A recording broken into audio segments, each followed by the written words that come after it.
Então, o que é uma base de um espaço vetorial? E mais especificamente, o que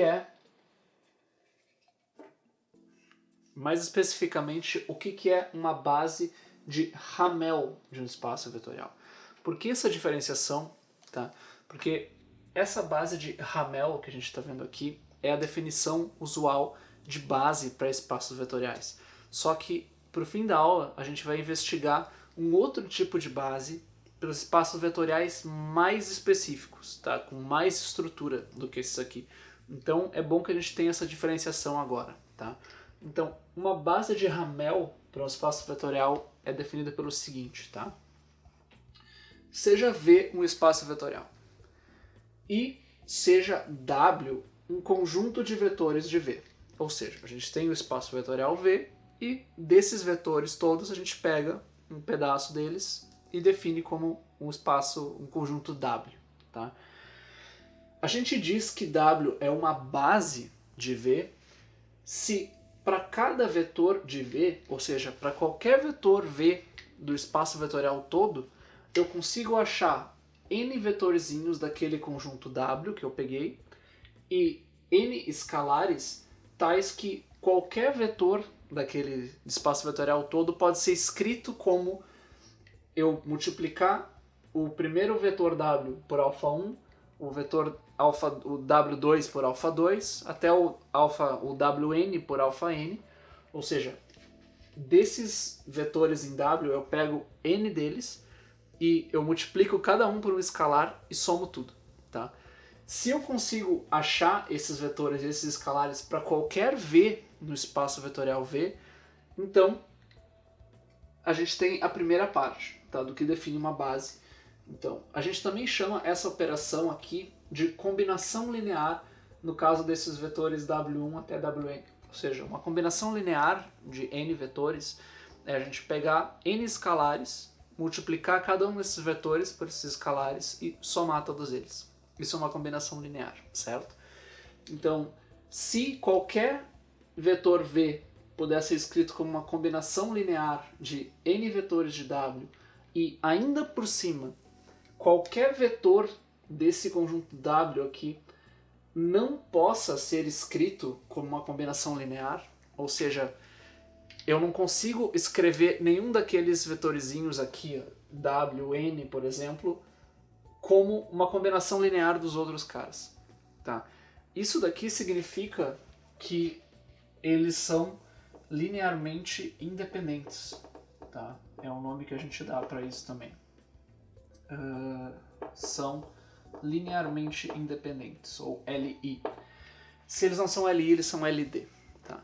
Então, olhem só, essa é a definição formal, ou seja, a gente tem um espaço vetorial, a gente acha um conjunto W, onde a gente consegue pegar um número finito de vetores, isso é importante, tá? Isso aqui é um número finito de vetores, e a gente consegue escrever qualquer vetor do espaço vetorial inicial como uma combinação linear desses caras. Tá? E ainda por cima, eles não são combinação lineares dos outros, tá? Eles são linearmente independentes. Isso é um pouco abstrato, tá? Então fica mais fácil a gente entender com um exemplo. Vamos pegar o caso do R2. Tá? É um pouco estranho pensar num primeiro momento que a gente consiga pegar um número finito de vetores e com isso a gente consiga, através de combinações lineares, obter todo o espaço R2. Né? Mas isso é possível. Se a gente parar para pensar um pouquinho mais especificamente nisso, por exemplo, considerem o seguinte conjunto. Tá? Vamos definir um conjunto W dado pelos vetores 1, 1 e os vetores 1, 2. E 2, 2. Vamos colocar aqui para completar o conjunto. Vamos agora pegar e analisar isso no plano. Tá? A gente tem aqui o x e aqui o y.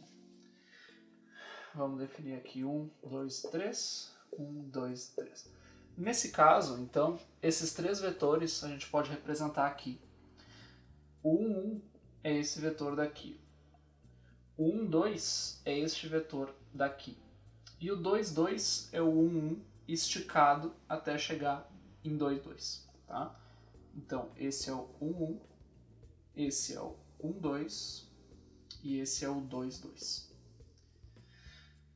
Vamos supor que a gente queira expressar, por exemplo, esse vetor daqui, um vetor qualquer que eu desenhei aqui, como uma combinação linear desses outros vetores. Será que é possível?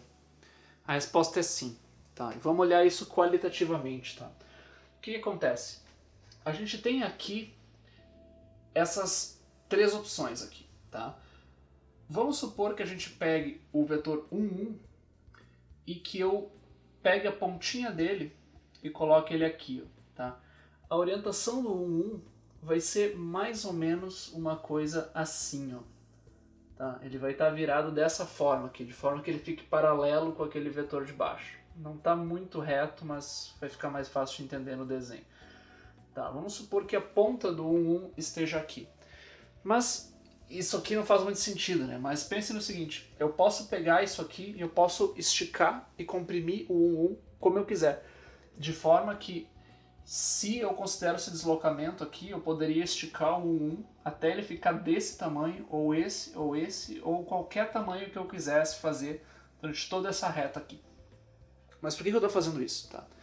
Olhem agora esse vetor 1, 2 aqui. Ó.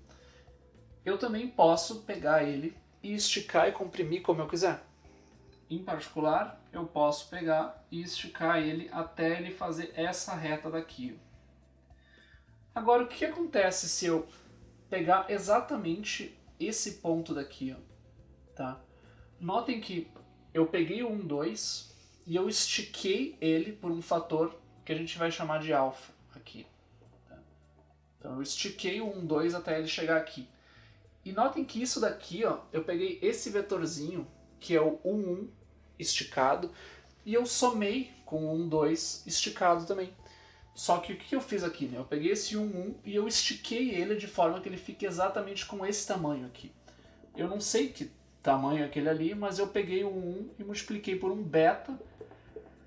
E agora, olhem só, a gente tem esse vetor daqui somado com esse vetor daqui, e a gente tem exatamente esse vetor que a gente queria representar, que era esse dali. Então, qualitativamente, a gente conseguiu achar uma forma de esticar e comprimir os vetores e somar eles de forma que a gente obtenha um outro vetor qualquer. Isso vale para qualquer vetor mesmo. Por exemplo, esse vetor daqui, a gente teria que tomar algumas multiplicações negativas para inverter ali o sentido dos vetores, mas a gente conseguiria encontrar alfa e beta de forma que a gente consegue representar esse vetor daqui. Então, esse conjunto daqui, a gente consegue, através de combinações lineares desses vetores, obter qualquer vetor do espaço R2. A gente pode se perguntar, pô, então isso aí é uma base, né? Mas é importante a gente notar que esse conjunto daqui só satisfaz a primeira parte da definição de uma base, que é a gente consegue encontrar um número finito de vetores tais que a gente consegue escrever qualquer outro vetor de R2 como uma combinação linear deles. Mas tem a segunda parte, que exige que nenhum desses vetores aqui seja uma combinação linear dos demais. E será que tem algum vetor aqui que é uma combinação linear dos demais? Sim. Que vetor é esse? Pode ser o 1, 1 ou o 2, 2. Pode pegar, por exemplo, o 2, 2. O 2, 2, a gente escreve ele, por exemplo, como, vamos colocar aqui genericamente, né? Alfa 1, 1, 1, mais alfa 2, 1, 2, são os outros dois vetores. Será que a gente consegue encontrar alfa 1 e alfa 2, tais que a gente consiga obter o 2, 2? Sim. A gente define isso como 0 e define isso aqui como 2. Então a gente vai ficar 2 vezes 1, 1, que é de fato o 2, 2.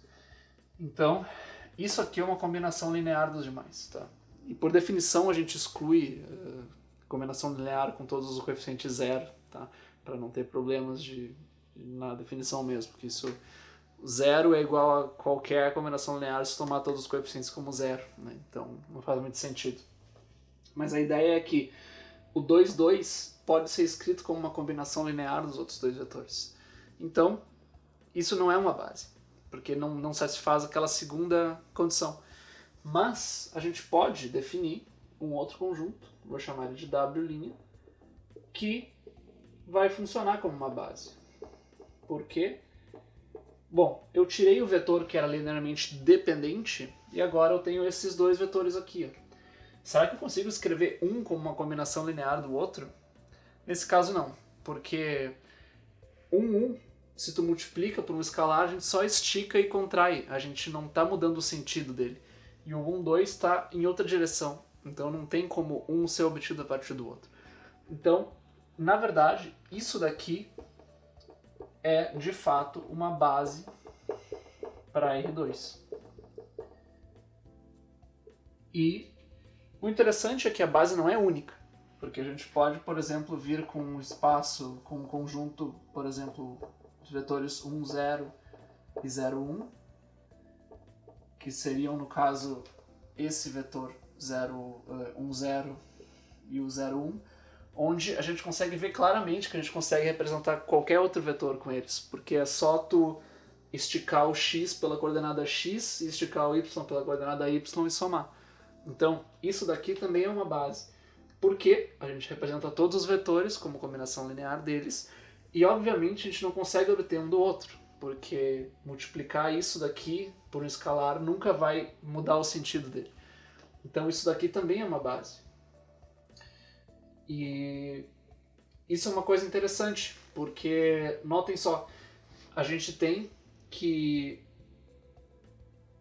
duas bases para esse espaço daqui, e as duas têm dois elementos. Tá? Isso não é uma coincidência, isso tem a ver com o conceito de dimensão, que a gente vai investigar agora.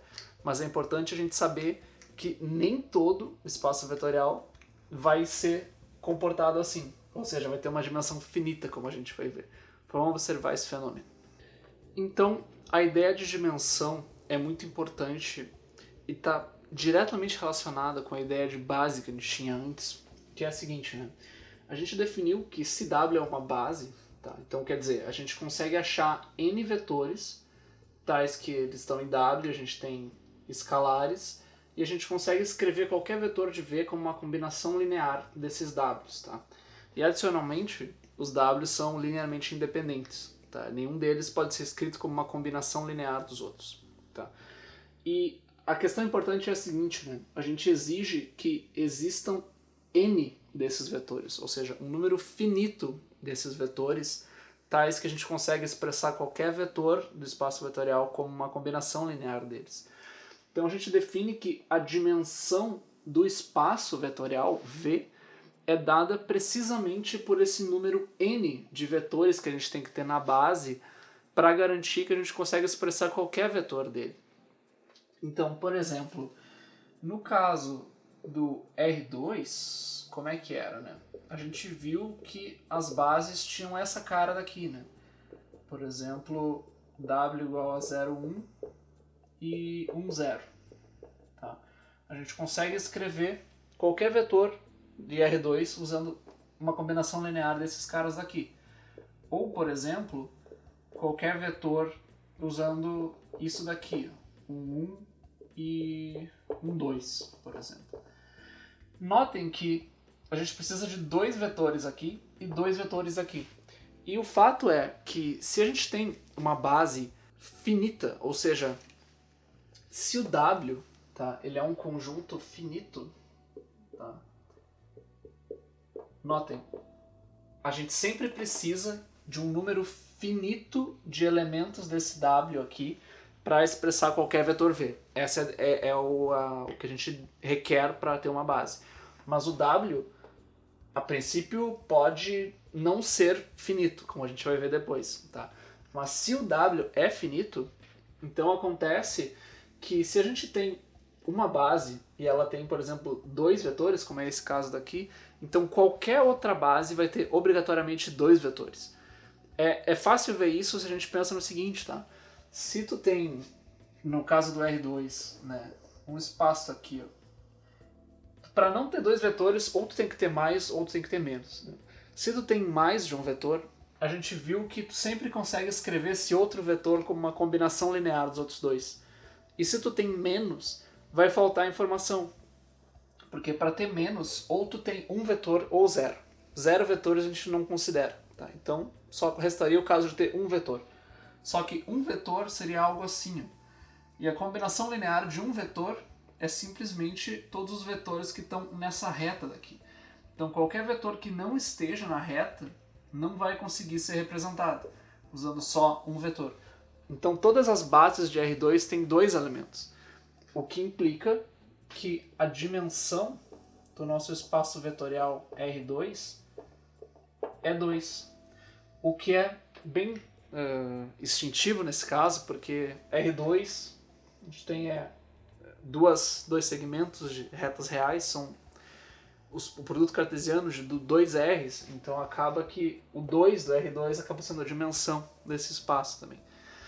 Como vocês já podem imaginar, se a gente tem, por exemplo, o espaço vetorial do R3, definido da nossa forma usual, então a dimensão do R3 é 3, porque a gente vai ter casos semelhantes. A gente pode, por exemplo, expor bases desse tipo, por exemplo, 1, 0, 0, 0, 1, 0 e 0, 0, 1, ou ainda outras bases. É só a gente pegar conjuntos um pouco diferentes, né? Por exemplo, pode pegar 1, 0, 1, pegar 2, 0, 0 e, por exemplo, o 0, 3, 0.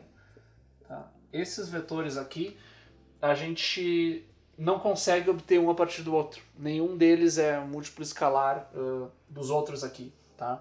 Porque, por exemplo, esses dois aqui tem um 0 no meio, então isso aqui você sempre zera a combinação linear deles, então nunca vai dar 3. Aqui a gente tem 1 nessa parte, a gente consegue obter a partir desse daqui, mas esse outro 1 daqui a gente tem sempre 0 nos dois, então não tem jeito de conseguir. Tá? E o mesmo caso vale para esse daqui. A gente tem o 2 aqui, a gente pode multiplicar isso daqui por 2, mas vai ficar esse cara sobrando e só tem 0 no outro, então não tem jeito. Então, basicamente, se a gente desenhar esses três vetores no espaço tridimensional, dá para ver que eles não estão...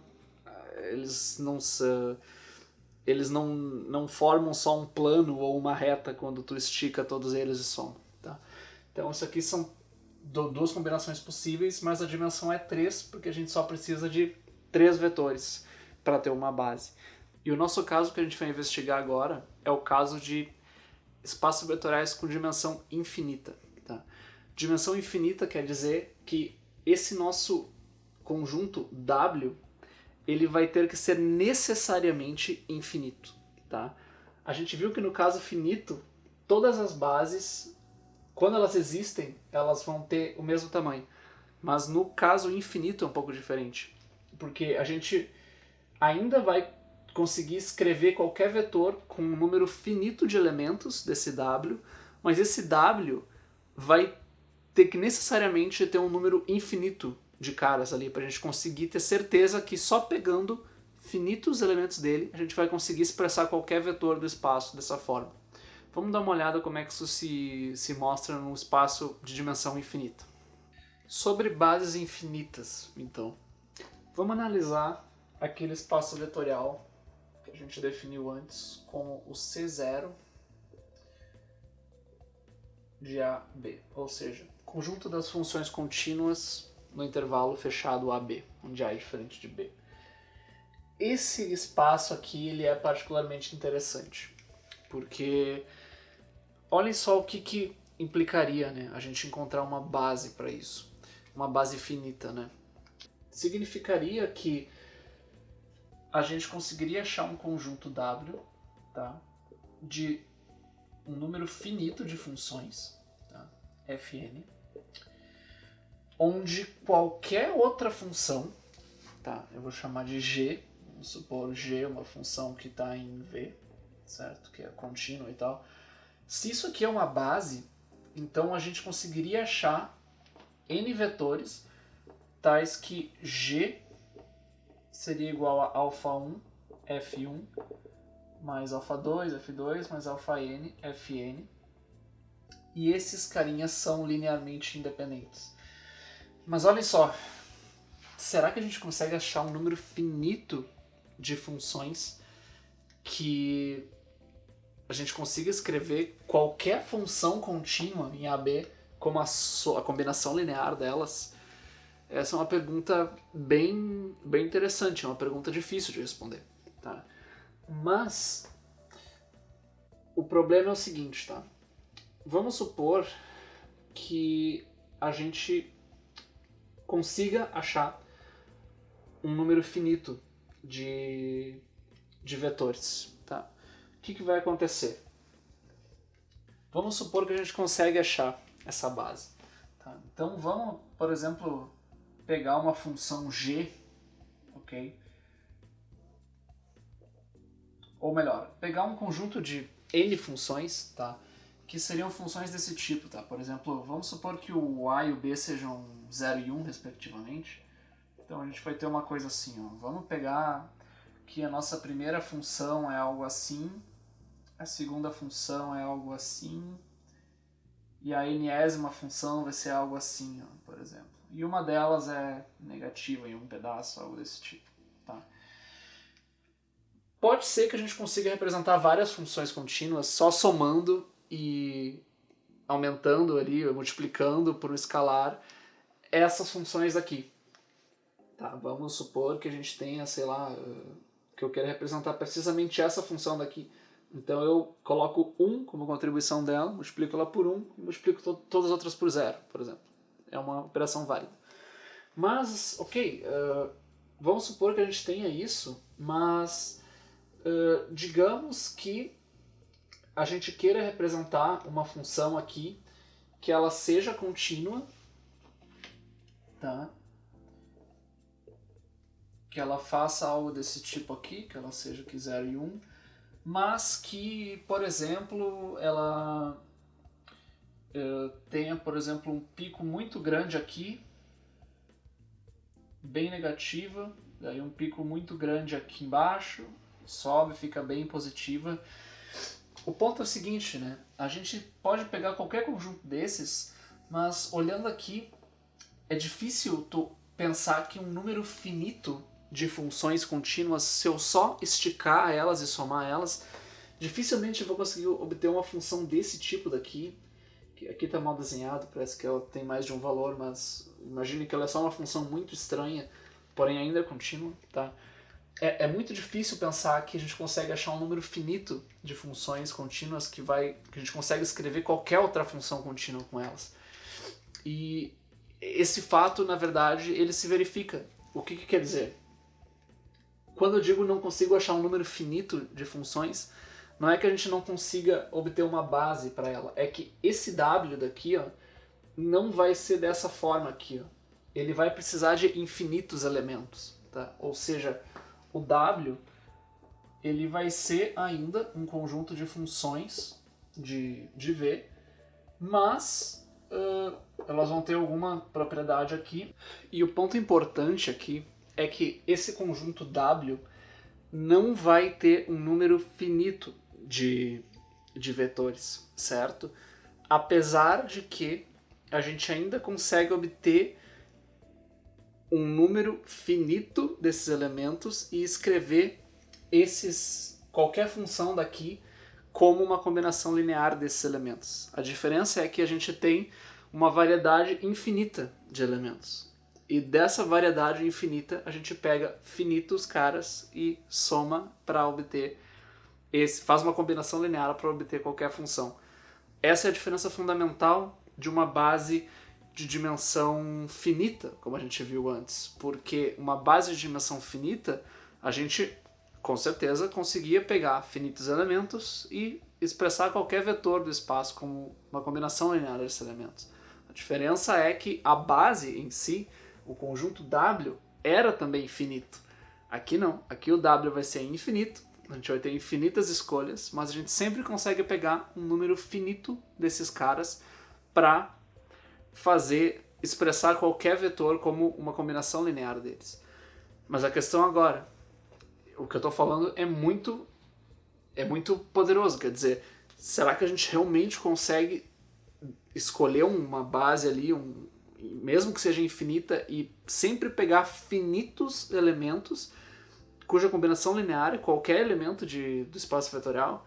Quer dizer, isso é uma afirmação muito, muito forte. Quer dizer, tem como a gente provar isso?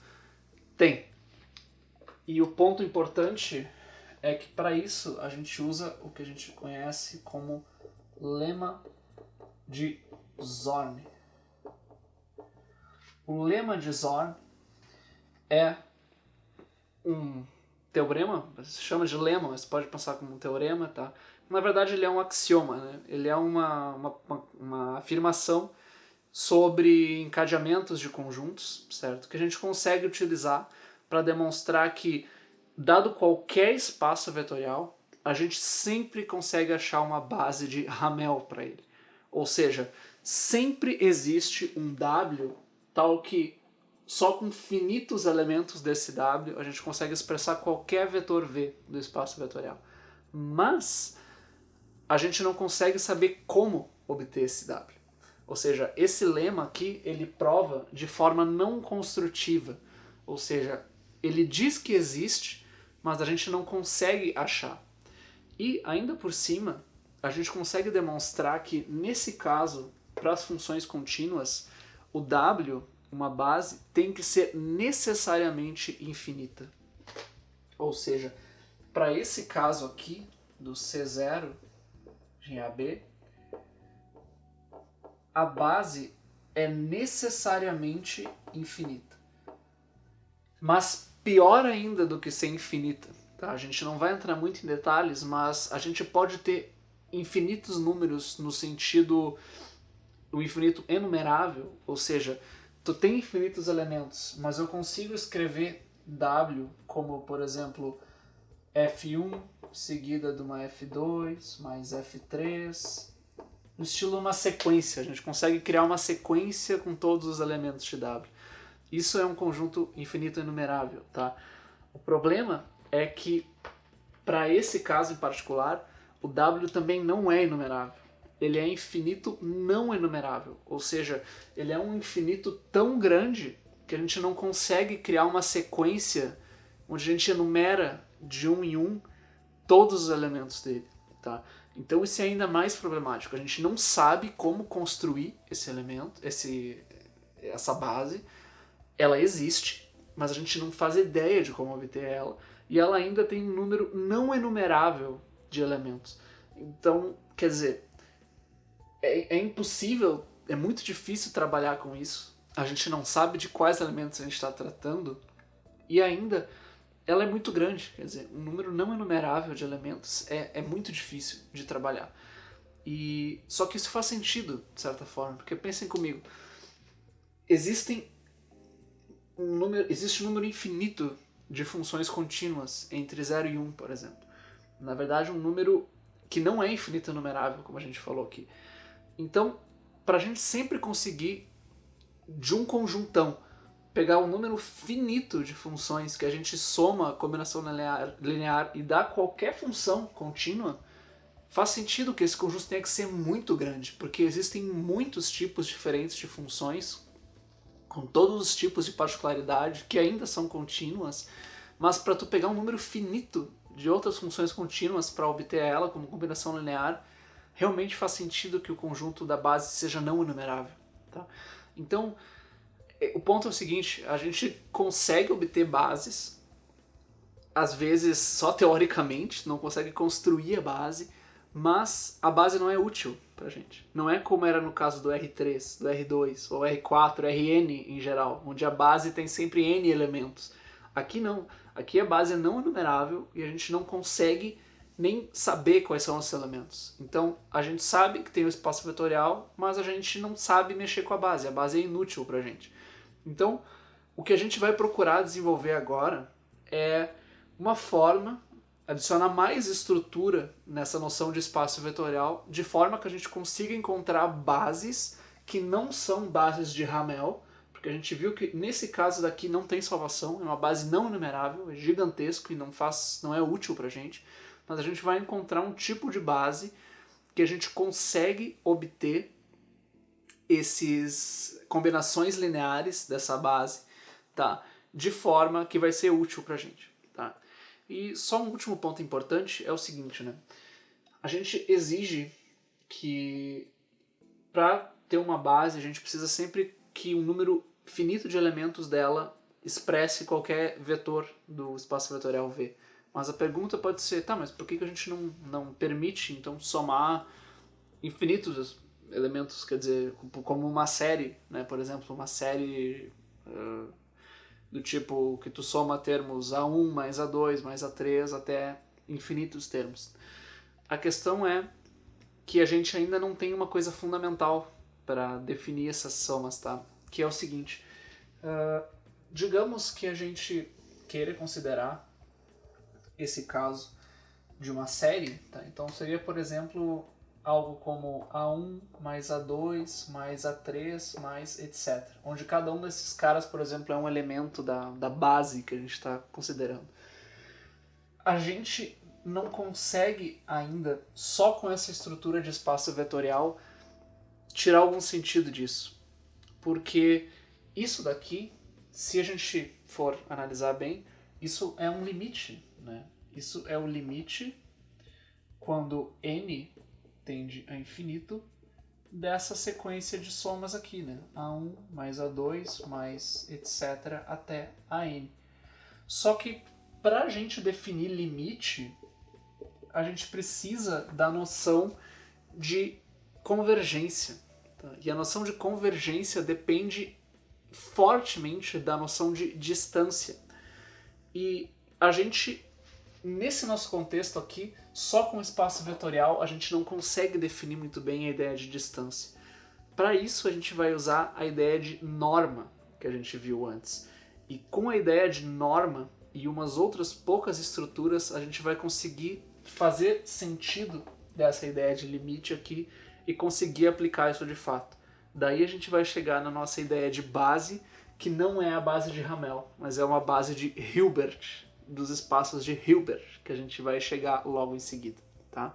Então vamos começar a falar mais dessa ideia de distância, que em última análise vai depender da ideia de produto interno, ou produto escalar, no caso mais simples, tá? Então vamos dar uma olhada nisso.